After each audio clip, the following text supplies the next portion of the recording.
जब मैं 5th standard में थी और 5th स्टैंडर्ड के दिवाली वेकेशन में। सो कुछ दिन दिवाली को हो गए थे और मैं और मेरी फ्रेंड जा रहे थे पटाखे फोड़ने, क्योंकि अभी भी हमारे पास कुछ नहीं बहुत सारे पटाखे पड़े हुए थे।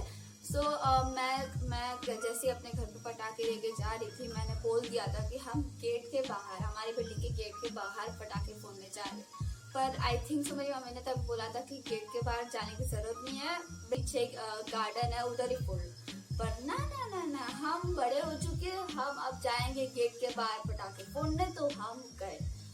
जाने से पहले मेरे पापा ने पूछा था कि सारे बच्चों वाले पटाखे क्या, for example butterfly, flog, flash light, flower pot और चक्री एंड और मैंने बोला था हाँ मेरे पास वही है। और एक्चुअल में मेरे पास वही पटाखे थे, क्योंकि मुझे बहुत डर लगता है बॉम्ब एंड ऑल लगाने को, और कुछ हो गया तो भाई मेरे ऊपर इल्जाम आ जाएगा सब। तो मैंने बोला था कि मेरे पास वही पटाखे।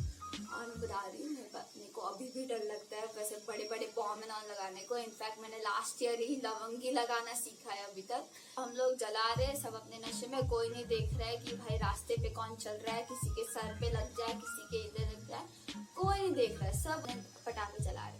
तो कुछ 10-15 मिनट हो गए एंड या that's where things gone wrong. So हुआ क्या था फिर, मैं मेरी फुलझड़ी जला रही थी और ऑलमोस्ट सारे बच्चे साथ पे फुलझड़ी जला रहे थे। तो मेरी फ्रेंड खुशी ऐड करती कि मैडम फ्रॉग जलाइए। अब आप लोग को पता नहीं कि फ्रॉग कैसे जलाते या कैसा दिखता है, तो मुझे किधर से पिक मिलेगी तो मैं यहाँ पे इधर इंसर्ट कर दूंगी। पर एक बात बता दूं, फ्रॉग एक पटाखा हम लोग जला रहे थे जो कूद कूद के फुदक के चलता रहता है। और मेरी वेरी जीनियस डम फ्रेंड खुशी ने सोचा कि वाह हम रास्ते पे जलाते।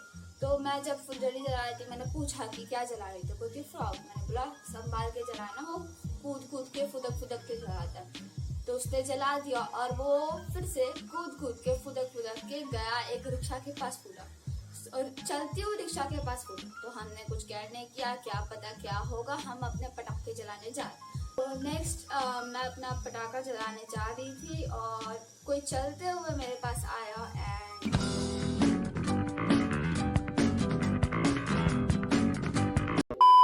क्या था, जो फ्रॉग जो मेरी जीनियस डम फ्रेंड खुशी ने लगाया था, जो वो रिक्शा के पास जाके फूटा, वो दो अंकल आंटी मेरे पास आए और पूछते कि कौन अभी ये पटाखा लगाया। एंड मैं देखती हूँ कि जो वो आंटी साथ पे थी, वो अंकल के साथ उनके ड्रेस का थोड़ा पार्ट जल गया था। एंड हमारे दिल धड़क के बाहर आने वाले थे हमारे मुंह से, पर हमने थोड़ा कंट्रोल किया, उसे रखा अंदर। और मैं और मेरी फ्रेंड खुशी बाजू में खड़ी थी। तो अंकल आंटी ने पूछा कि ये किसने लगाया। तो मेरे बाजू में खुशी खड़ी थी और मैंने बोला कि अगर आप लोग याद नहीं होगा वो पटाखा मेरा था, अब मैडम खुशी ने जलाया था। तो मैंने बोला मेरा पटाखा था, इसने जलाया। एंड हम दोनों भी वहाँ पे फिर बाद में बैठ के सॉरी अंकल, सॉरी यार, माफ कर दो, फिर से नहीं होगा, प्लीज बचा, प्लीज यार, प्लीज मत करो।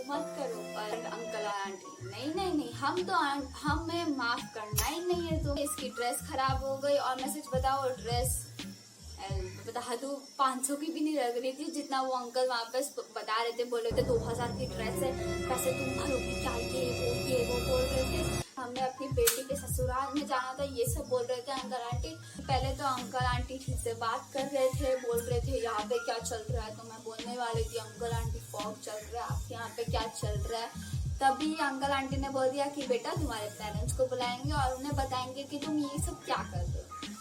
सो जैसे पेरेंट्स का नाम है, ठीक है, मैं भी थोड़ा डर जाती हूँ, पर इतना डर नहीं लगता कि मैं जितना वहाँ पे आंसू निकालने बैठ जाऊँ। पर मेरी फ्रेंड खुशी सबसे बड़ी डरपोक है, उसके मोटे आंसू निकलना चालू हो गए। और जैसे वो रोने लग गई, तो अब जैसे ये मैडम कोई भी चीज में बकवास चीजों में भी रोने लग जाती है, मुझे वहाँ पे उसका फायर ब्रिगेड जब निकल के उसको बचाना पड़ जाता है कि मत रो यार, ठीक हो जाएगा, चिल मत। पर वो रोने लग गई।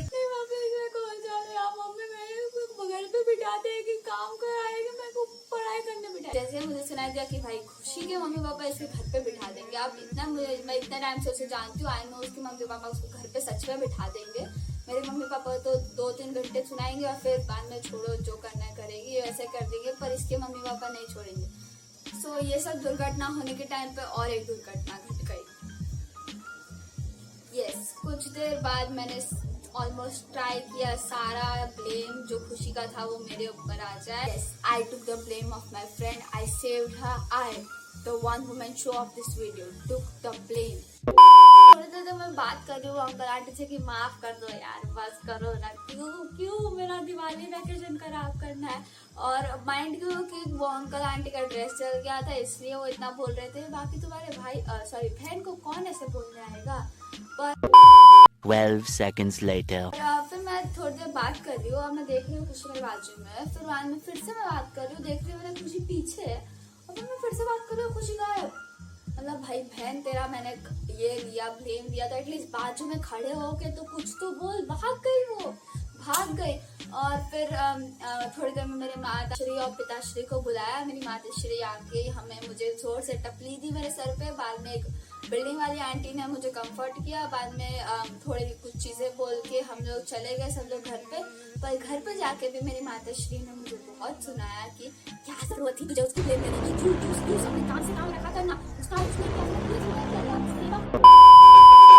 मैंने नेक्स्ट दिन मुझे नीचे भी जाने दिया और खुशी भी आई. पर मैंने खेलने के टाइम पे पूरा टाइम उसको इग्नोर किया क्योंकि मैडम भाग गई थी मेरे साइड में से. तो उसके बाद मुझे उसने 20 रुपए की ट्रीट दी जिसमें 2 पटाखे थे और 10 चॉकलेट थी. सो फिर उसको मैंने माफ कर दिया कि हाँ आई फॉरगिव यू बाबा. सो ऐसे करके फिर यहाँ हम लोग फिर से दोस्त बन गए. पर सो बेस्ट पार्ट था कि मैंने बताया था कि मेरी बेस्ट फ्रेंड भार्गवी भी थी साथ में. पूरा टाइम थी वो मेरे बाजू पे खड़ी थी. और फिर एट दी एंड जब तक मम्मी पापा आए तब तक वो मेरे साथ खड़ी थी. वहाँ बैठ के मैटर देख रही थी और वो अंकल आंटी बोल रहे थे कि हाँ इसका ड्रेस चल गया, हमें अपनी बेटी के ससुराल जाना था, ये वो. उनके पास एक थैली. तो ये भार्गवी सबसे मोस्ट इररिलेवेंट चीज के ऊपर देख रही थी और मुझे बार 10,000 बार बोल रही थी अरे यार झूठ बोल रहे थे वो लोग. इन लोग को किधर नहीं जाना था. उन लोग की थैली में पता है भाजी थी. मेहमान के घर पे भाजी कौन लेके जाता है. अभी भी हम लोग वही बात पर. This was the video of how I saved my friend. अगर आप लोगों को स्टोरी टाइम अच्छी लगी तो प्लीज कमेंट सेक्शन में बताना. And that was it for the video. If you guys enjoyed it, make sure to give this video a big thumbs up and don't forget to subscribe and turn on notification bell to never miss any update from my channel. And I'll see you in my next video. Until then, stay safe, stay home, and take it easy. Peace out. Bye. I love you. I love you. I love you. I love you.